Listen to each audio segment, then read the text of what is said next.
Nah, minum air. Terima kasih. Aku tengok kau macam lemas macam. Kau okey tak? Tak boleh tidur lah. Rasa macam tak sedap badan. Lepas tu kan, aku punya bahagian perut sini rasa macam berat. Rasa kembung lain. Tu yang tak boleh tidur tu. Habis, berat badan kau okey tak? Turun ke, naik ke? Okey. Cuma kan, aku rasa aku nak kurus lagi lah. Jadi nampak jawline kan lebih tirus. Lepas tu kalau side profile, nyuing. Sekarang? Nyawing. Aku moing. Tak nampak. Lagipun lah, kalau kita kurus ni tak semestinya sihat tau. Kau pernah dengar tak? TOFI, tofi. Oh, yang buat sambal goreng tu kan? Itu tofu, ni tofi. Thin outside, fat inside. Jadi orang yang kurus ni tak semestinya sihat. Jadi baik-baik kau check hati kau tu. Agaknya overstress ke, overwork ke, busuk hati ke. Hari ini kita nak bincang tentang penyakit yang menyerang secara senyap. Tapi bila ia gagal berfungsi bermakna organ-organ lain juga berisiko untuk gagal. Jadi bersama kami Dr. Sharifah Shahida dan selebriti undangan Fiza Nizam dan Rizal Aiman untuk sembang tentang hati berlemak. Juga perkongsian seorang pesakit hati berlemak yang terpaksa menjalani pembedahan. Apakah puncanya? Kalau tiada gejala awal, bagaimana untuk elakkannya? Jadi ayuh bersama kami dalam Sembang Sihat.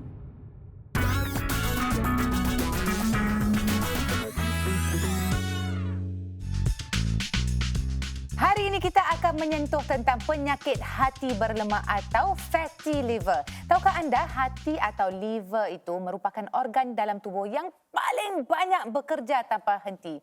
Hari ini baru saya tahu. Dan ia juga merupakan organ yang paling tidak diambil berat. Kesian ya. Untuk memberi maklumat lanjut mengenai hati dan penyakit fatty liver ni, saya perkenalkan pakar undangan hari ini Dr. Sharifah Shahida. Selamat datang Doktor.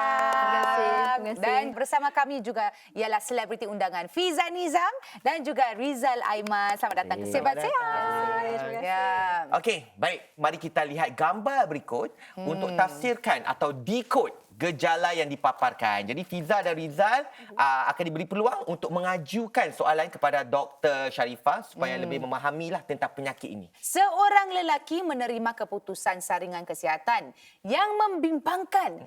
Tanpa sebarang gejala yang menonjol, dia berdepan dengan masalah kencing manis dan berisiko mendapat serangan jantung atau stroke. Mungkin dia stres macam tu sebab dia berisiko untuk mendapat penyakit yang kronik tanpa sembarang gejala. Risau Dia risaulah tu. Risau Betul. Mesti adalah sesuatu dengan organ yang mungkin dah tak berfungsi lagi. Mungkin hati, paru-paru atau buah pinggang. Salah satulah. Mungkin Dr. Sharifah boleh jelaskan tentang respons Fiza dan juga Rizal. So memang betul bila organ utama dalam badan kita mula gagal, macam-macam boleh berlaku. Dan bagi gambar yang ditunjukkan ini, penyakit dengan risiko yang dia ada, so mungkin lelaki ini menghidapi penyakit fatty liver atau hati berlemak. So hati ini actually merupakan organ yang paling aktif dalam tubuh badan kita.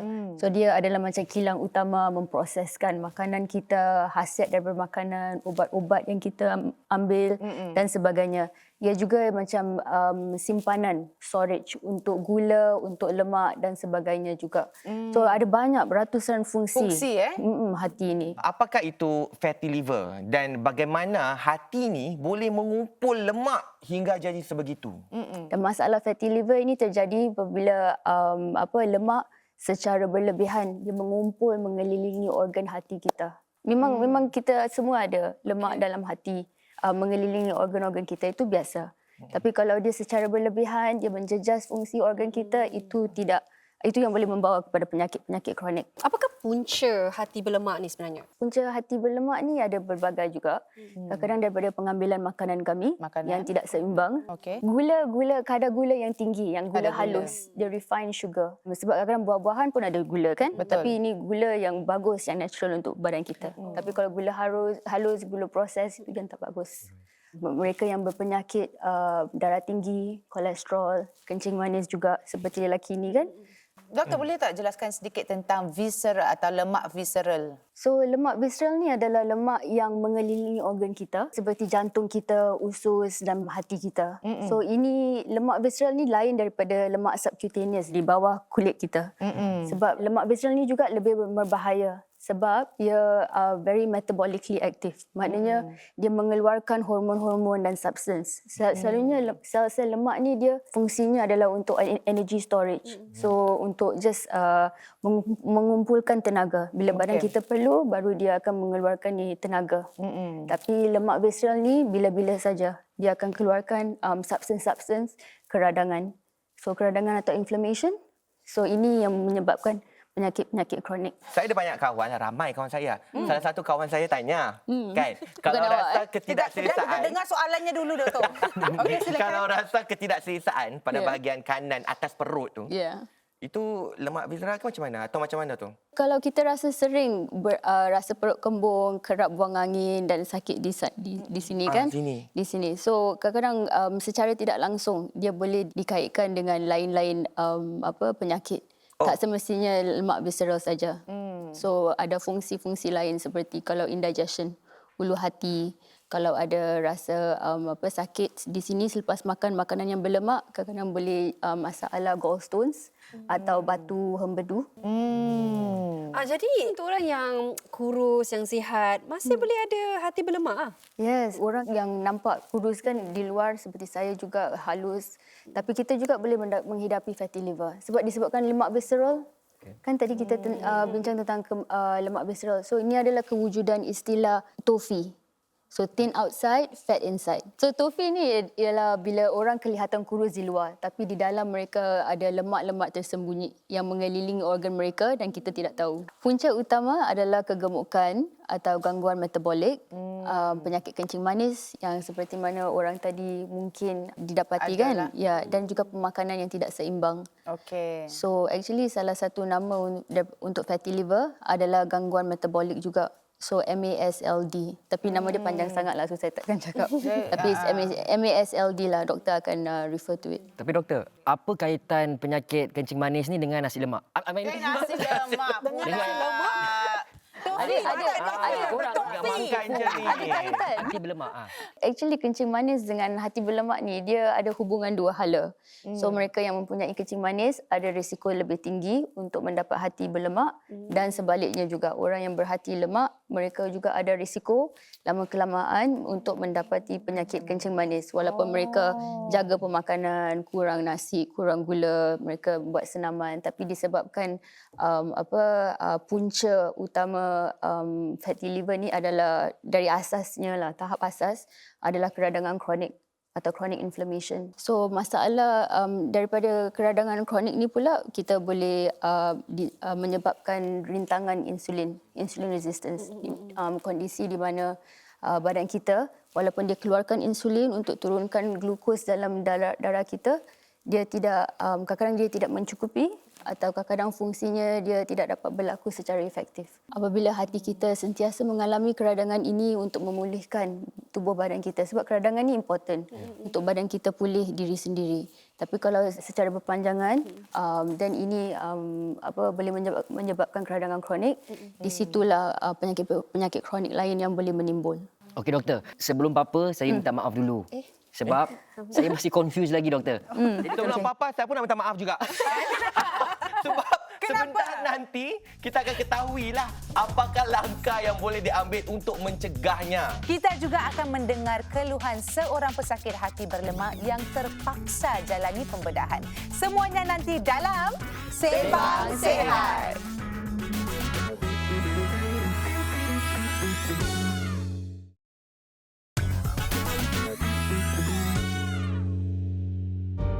Saya rasa sakit yang teramat pada bahagian belakang. Ingatkan kram biasa, tapi dia tak berkurang. Muntah-muntah nak buang air besar pun susah. Nama saya Iliana Hanafi, saya 32 tahun. Sebelum ni saya tak terfikir pun saya akan sakit. Saya suka makan banyak, lepas tu tidur. Dan selalu macam tak terfikir akan sakit lah, lifestyle saya macam biasa.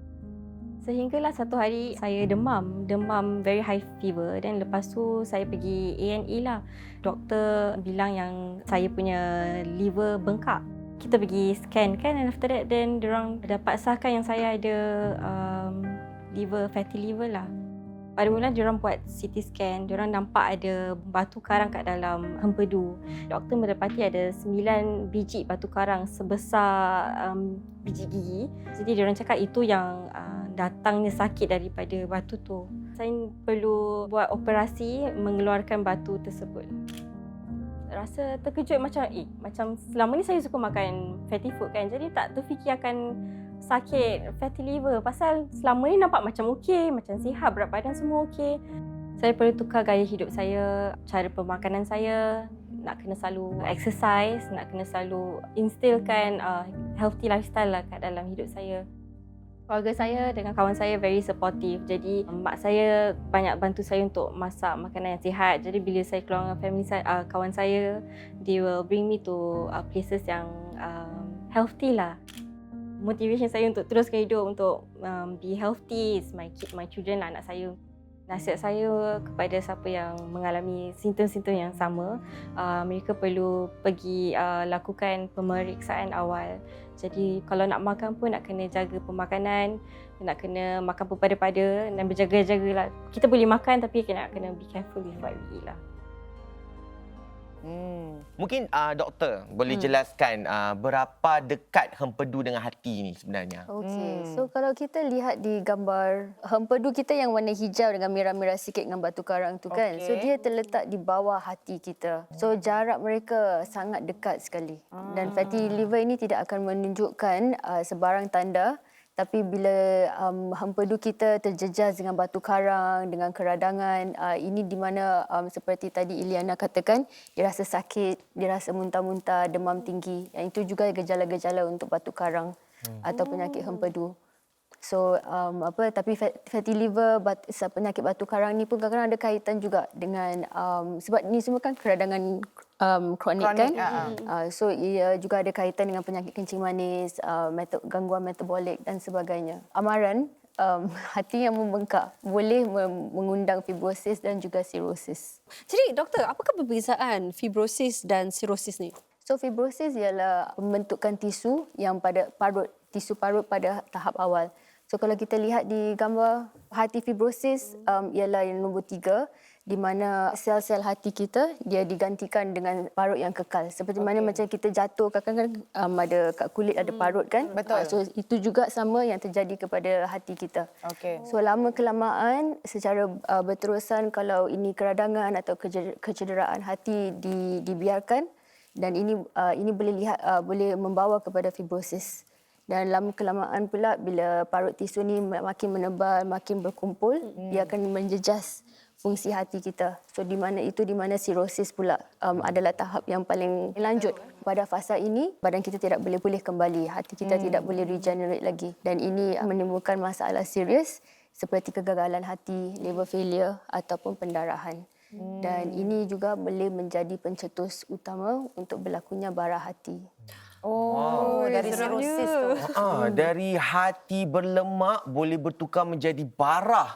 Ui, seram. Seram ya. Doktor, saya ni seorang yang visual sikit. Jadi boleh tak doktor tunjuk perbezaan antara hati yang sihat dan hati yang berlemak tu? Boleh. Ainun, Zuhairi, kita boleh tunjukkan satu demo tak? Okey, mari kita ke sana. Okey, so untuk demo kali ini kita nak tunjukkan hati yang sihat macam mana dan hati yang fibrosis dan sirosis pun macam mana. Pertama sekali, kita lihat di sini egg tofu atau silky tofu. So kita kalau picit sini sikit, dia bergetar juga. Dinamakan elasticity. So ini hati yang sihat. Akan merupakan macam ini. Ada bentuk dia dan dia juga boleh bergetar very elastic. Dan ini pula hati bila ada fibrosis atau berlemak sikit. So kadang-kadang ada dia buat keras sikit. Yes, buat hati tu keras sikit.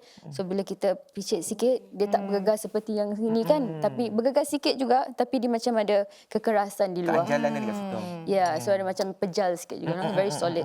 Dan bila kita alihkan pada tempe pula, this is bila tahap lanjut already. Okay, so liver dah cirrhosis. Ya, so kita cuba tekan macam mana pun dia tak bergegar. Ya, very very solid kan. So inilah cirrhosis.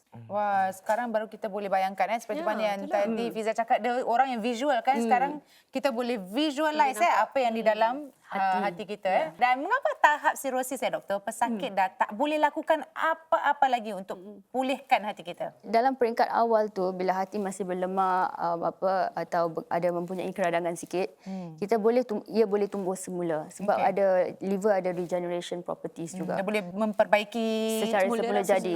Saya. Tapi bila keradangan sudah berlaku secara berterusan berulang kali, tisu normal ni digantikan pula dengan parut. Tisu parut. So bila tisu parut ni ada dan berkumpul, ia tidak dapat fungsi hati kita terjejas. So dia tidak dapat berfungsi seperti selalu. Dan lama kelamaan struktur hati fungsinya pun terjejas dan boleh jadi macam timpani juga. Very solid. Dan tak boleh diubah balik. Tidak boleh diubah Jadi balik. apa yang boleh dilakukan? Di situ rawatan hanya untuk mencegah komplikasi atau mengawal gejala-gejala yang pesakit mungkin ada. Tapi bukan untuk memperbaiki semula hati kita. Kalau untuk lambatkan proses ini, kita harus jaga badan kita. Kalau kita tahu kita ada fatty liver atau risiko-risiko yang membuat kita boleh menghidap penyakit fatty liver, dan kita lakukan sesuatu. So kita amalkan gaya hidup sihat. So makanan secara seimbang, kita kekal aktif, tidur lena, stres, tekanan kita cuba kurangkan. Susah gitu, Stres tekanan tu macam susah makan. Bagaimana hati tu yang bengkak boleh berubah menjadi fibrosis? Senang cakap, bila hati kita bengkak, lepas tu dia cuba memulihkan diri sendiri dan cycle ini repeat. Dia banyak kali, berulang-ulang kali. So ini boleh membawa kepada proses fibrosis. Tu dia doktor dah nasihat makan sihat, aktif dan juga jangan stres. Cakap pasal pemakanan sihat ni, kita telah berikan satu tugasan kepada Fiza Nizam. Selepas rehat nanti kita akan saksikan perkongsiannya dalam menyediakan makanan yang sihat untuk keluarganya. Jumpa kami nanti dalam Sembang Sihat.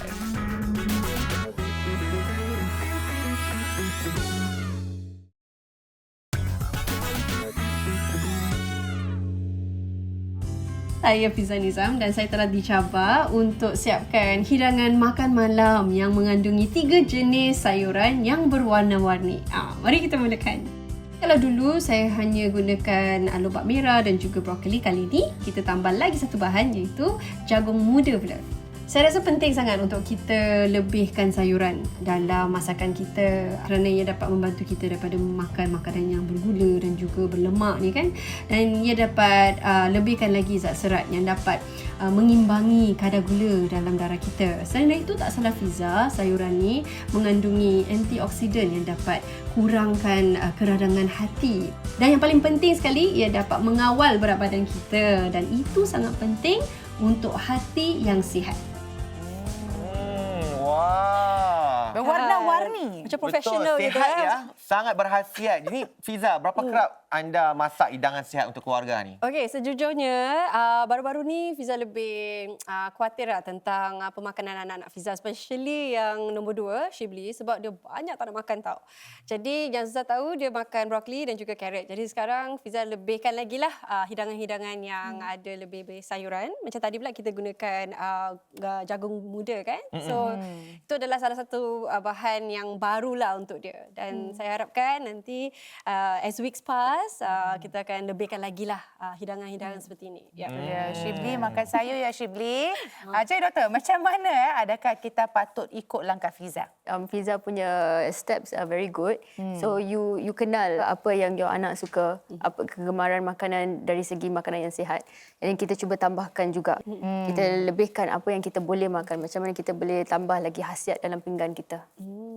So sekarang saya nak uji pengetahuan anda semua pula, okey? Okey. So tahu tak makanan mana yang mengandungi gula tinggi dan Kadar gula je? Kadar gula Okey. dan boleh menjejas organ hati kita. Okey. So di sini ada 3 makanan, nasi lemak, kita ada yogurt dan juga jus buah-buahan. Okey. So dengan menggunakan ini sudu kecil, Fiza dan Ainun dan juga Zuhairi dan Rizal, letakkan sudu berapa you agak dalam setiap pemakanan. Kadar gula iaitu sudu teh lah. Sudu teh. Yes. Berapa sudu teh Jadi gula? satu sudu tu melambangkan satu Gula. Sudu gula. Baiklah. Okey, boleh. Sedia. Kita boleh mula. Okey, saya kasih dulu Sudu. nak. Ambil Baiklah. dulu. Okey, Kita ambil dulu sudu. Nanti kita Ini 3. nama. Saya rasa ni Tapi okey, saya rasa 2. kan, saya pernah baca jus sebenarnya paling Jus buah kena lebih sikit. Tanpa gula? Okay. Awak berapa? 5. Okey, 5. Dia macam lawa sikit. Macam ini boleh susun. Bagus. Perisa kan? Ada Mesti perisa, ada tinggi gula. juga. Sebab yogurt tu sebenarnya kalau macam Greek yogurt kan. So Kena 4. pakai semua lah saya rasa. Semua? Kena pakai semua. Kena pakai semua. Letak aja. Okey. Okey, dah. Time's up. So, kalau nasi lemak, telur, ikan bilis dan kacang tak ada gula. So, yang lain semua sambal dan santan about maybe 2 hingga 3,5 sudu teh. Kalau yang yogurt, kalau berperisa ke tidak berperisa, dan dia punya kadar gula akan berlainan. So, kalau ini berperisa, dan mungkin dah dari 1 hingga 6. Kita kasih semua sekali, you Doktor. kasih 6. 1 hingga Okey lah, 6 sekali. 6 kan? Ini jus buah-buahan pula berapa? 9. Banyak Banyak So je. 9. So actually kalau satu gelas macam gini mungkin 5 hingga 6 aja. Okay, so boys team sekarang 8 sudu teh tu banyak sangat lah Ini tu. makan berdamai. Betul. Makan banyak orang makan. 8 orang. Mungkin kalau nasi dia berlebihan kalau berdamai. Yes. Okay, boleh. Ini 4 sudu teh selalu okey lah. 1 hingga 6 boleh. Okay, boleh. Bagus. Yang ini 5 sudu teh. So selalunya jus buah-buahan 5 hingga 6 sudu teh. So pas. Sama lah. Okey lah, even. Okey, so sekarang kita dah tahu kan berapa banyak kandungan gula kan dalam makanan kita. So kita boleh cari makanan yang ada label makanan sihat atau healthier choice juga. Banyak kita pelajari melalui permainan tadi. Ayuh kita kembali ke ruang sembang. Ya. Nampaknya kita dah pun sampai ke penghujung episod Sembang Sihat. Mungkin Dr. Sharifah boleh rumuskan jurnal kesihatan kita hari ini. Okey, so penyakit fatty liver ini wujud. So ramai antara kita yang menghidapinya, cuma kita tak sedar saja. So seringkali apabila kita sedar penyakit itu mungkin sudah terlalu lambat atau kita mempunyai gejala-gejala kan. So kalau kita harus ingat hati berlemak ni boleh dipulihkan kalau kita kesan awal. Ubah gaya hidup kita dari segi pemakanan, makanan yang seimbang, kita makan berpada-pada dan kita bersenam. Kalau boleh amalkan gaya hidup aktif. So berkekalan dengan selalu aktif dan tidur secukupnya juga. Okay, sebab kalau tak tidur, di situlah keradangan kronik akan menimbul. Okey. Dan kalau boleh jalani saringan kesihatan, especially kalau dah 40 tahun ke atas.